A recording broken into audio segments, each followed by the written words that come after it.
Welcome to this day 6. Continuing to the 5th video, we are going to learn 6th very how to do it in a very strategical way. Okay, the entire strategy is called the Dolphin design application strategy, where it can penetrate and cut through all the noises in your portfolio and resume, and your application gets selected. Okay, so how it's going to happen? First, you have to watch the 5 videos and then come to this video. How you can do a negotiation for first getting an attention to you, how you can do a salary negotiation properly, and how you can really practice that and make a master in interview process. Because what I can see from the students is every time people have a lot of case studies, people have a huge number of projects and skill sets with them, but they're not able to exactly project it to the recruiters in a right manner, in a right time, in order to get the attention and close the deal of the salary negotiation and offer. Okay, in this video you're going to learn it. Let's jump in. So the very first thing, just to quickly recap, is we have talked about collecting stories. We have talked about building resume. We have talked about how to specifically do an industry research. And then we have talked about how you can create an elevator pitch using a Dolphin message strategy, and how you can multiple pitch for different students, different people, different recruiters using the power of AI. And today we are going to see, which is very important, which is called closing negotiations and cracking this interview. Okay. First is, it is a skill of negotiating. It's not only the offers, you need to negotiate for an interview, you need to negotiate for a call, you need to negotiate for a lot of important things in your career. First, okay, you need to get this. Second, you need to understand there are tactics available in it, okay? See, 49% of the people accept the first offer without even negotiating, job-wide, because people don't even give a chance of even an attempt. Why your value for that particular value what people are offering you, okay? This is a big problem. And you have to just do a research, which we discussed in the day 4. If you have not watched, please go back and come here. Second, you need to articulate your value using the stories and skill set. And then you need to use some research methods and data to find out what is the reality in the market. What is the kind of average salary which you can expect? When people ask you, what is the salary you want? People are very nervous. People are like stumbling what to say. Whether should I say less or more? Or if I say less, more, I'll not get jobs. So that insecurity is there, right? How to do it strategically? Go and understand in salaryhike.com what is the average salary as an experienced designer or your experience can get it. Second is go and understand from LinkedIn Insight. Connect with your mentors, for somebody who is guiding you or accounting you, okay? Network in LinkedIn. If you connect with a lot of people in LinkedIn, what happens is you get to see the kind of value what you're going to exchange. With that, you can say, for my experience, on average, I'm quoting 10 LPA. But you're saying only 7 LPA. But as a market standard itself is 10 LPA. Then the HR will settle for 8 LPA or 9 LPA, something like that, right? So there is a process called salary bracketing. Again, it's a very deep subject, which I'll record a separate video. But for now, this is a cut short version of it, okay? So you need to provide the articulation of the value using this research insight. Second is you need to develop some conversation with the people, whomever you are interacting with. Like, let's say, now you are in the day 6, right? So a lot of people would be replying to your messages, your pitches, your elevator, all these things, right? So you can create 2 different type of hooks. One is called a curiosity hook, one is called an open hook, and there is something called a closed hook. Okay, so what happens is when people really message you, you need to create some kind of a curiosity to interact with them. This is one curiosity which I'm creating, but there are multiple ways you can do. You can use ChatGPT, or you can use your intelligence first to understand what kind of a hook you can create, and then you can profile it as a message. And then you can proofread it and you can send to a lot of people, okay? Hey, I saw your company profile job description. It seems that many years this project is running and you guys are creating an impact. How can a fresher like me bring a new perspective in your old design studio? This can trigger some curiosity. Maybe they'll ask you, hey, what kind of an experience you have? They may have some questions. You can itself ask, can we have a discussion today shortly at 3 p.m. in the Zoom? Banking apps are losing its engagement. Can I offer you a solution for that? I do have a framework for that. I wanted to have a short phone call with you in order to discuss this. This involves a gamified version for the reward system. It involves some AI feature which can enable this. So this kind of a curiosity will trigger these people to ask certain questions. With that opportunity, you will have to grab them for a quick interview call. Maybe in the Zoom, maybe in the phone, that's totally up to you, okay? 2 options. This is one curiosity hook. Next is called open hook. You need to engage in an open conversation, same like what you do in qualitative research, right? You ask open-ended questions. You're looking for interns. Will you provide any kind of a UX research, storyboards, information wireframe in your key projects and certifications? If I'm working with you for 6 months, will I get that? I'm not worried about your salary. In fact, 0 salary is okay for me, but can you provide the certifications and the key project working opportunity? This can invite a lot of recruiters to you. Don't worry if you're a fresher. Don't worry if you don't have any big case studies, projects and all these things. If you only have skills, don't worry, nobody's reflecting on you or maybe replying you. Just use this one message. Start pitching with people and tell that I'm not worried about any salary. What I'm worried about is somebody needs to really be accountable with me. Acknowledge my key result and provide me the certification at the end of this month. If you feel I'm adding any value, then you provide me a salary. One of the case study, one student interacted with me. A day before, he was not seeing that opportunity as a proper opportunity. I told him, this seems like a perfect opportunity for you. Use these right words to pitch them. Next day, he did that. He got 25K per month salary. Before that, he was zero. He was like in a very big depression, not having job, not having clarity. In one day, he got that result. So right information to the right person will hook you the right result. It's very important, okay? And you need to ask for these questions. Will I be getting some enthusiastic involvement in the project, or will I be creating impact through this design? And will I get an opportunity? Will I get to interact with clients? All these questions can lead you to open-ended answers so that you can clarify with your HR manager or a designer. If the HR manager is saying, I don't know this, ask that same HR manager, can you forward me to any designer who can answer this question? This is how you create a hook. Then it's called closed hook. Closed is like, are you available for a call at, want to discuss? This is called a closed hook. Like, let's say I have a solution for your design problem statement.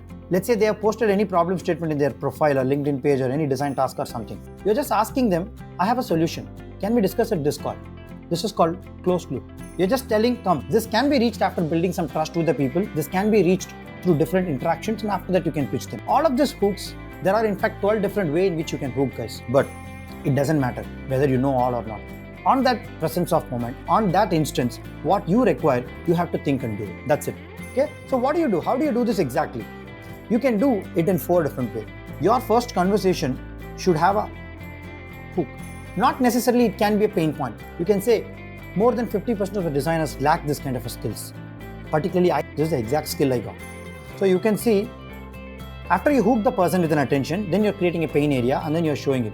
Maybe it could be screen, any framework, any design process. So you could offer anything. That's totally up to you. You can offer a framework or a design process. Maybe your process is very optimized.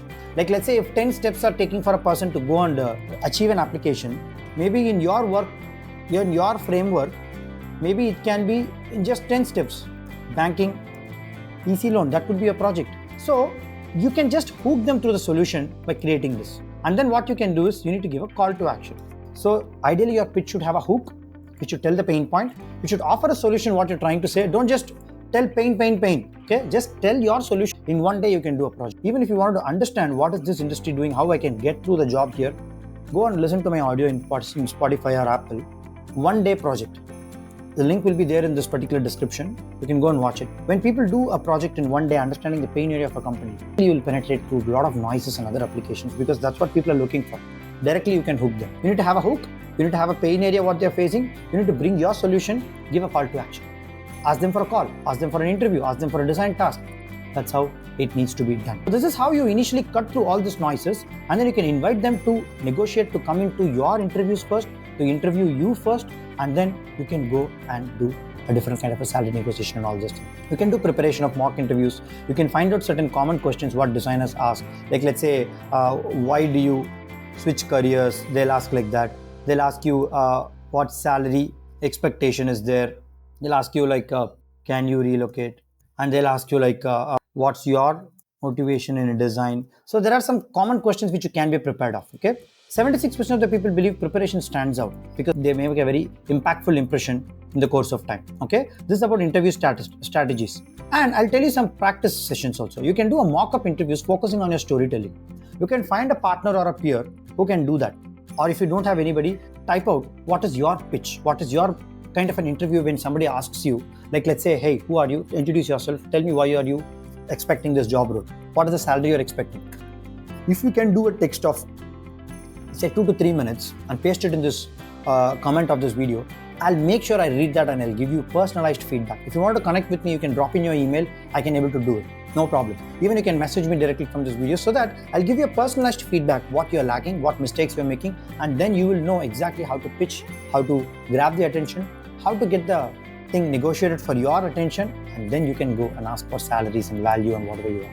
Mostly I'm talking from a precious point of view, but if you are an experienced person, you need to know how to even do a salary negotiation. First, do a research of what the average industry does. Second, offer what that company is doing exactly in the market, how much is the value they're offering for their other designers, and do a benchmarking and try to understand whether that company is going in a positive cash flow or not, and then provide your value pitch for offering a salary negotiation. Nobody will give you.